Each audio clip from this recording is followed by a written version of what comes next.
You once told to the Foreign Minister of Indonesia, Retno Marsudi, that every month there will be a Minister of Australia to Indonesia. What does Australian government want to achieve?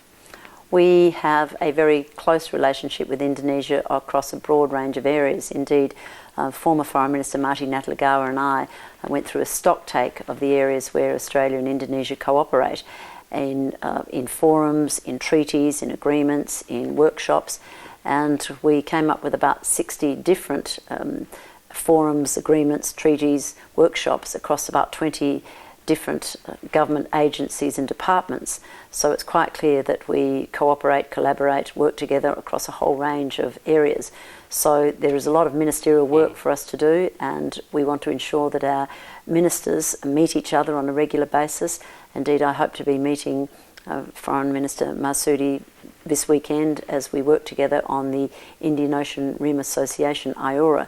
Australia has been the chair, now Indonesia is taking over the chair of that association. So there are many areas where Australia and Indonesia work closely together at a ministerial level as well as at an officials level. So we talk about the cooperation now. Related trades between Indonesia and Australia has been criticized, especially in Indonesia, only makes benefit to Australia because Indonesia is only considered as a market for Australia based on Indonesia trade balance deficit.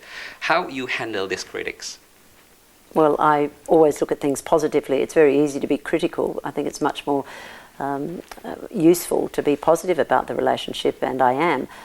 Indonesia is our, I think, 12th largest trading partner. Two-way trade is worth about $15 billion. There's obviously a lot more we could do together in the trade and investment area.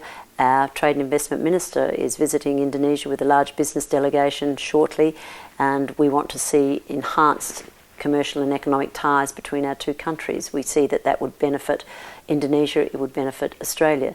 So working closely together through economic cooperation, but there are so many other areas where we work closely together.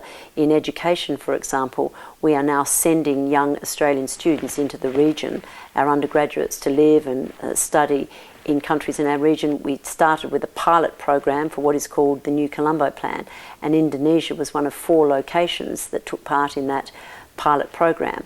And it was very successful, and Indonesia is one of the most popular destinations for young Australian undergraduates under the New Colombo Plan. So it's easy to criticise, but there is so much that is positive and productive about the relationship. That's where I prefer to focus my time and effort.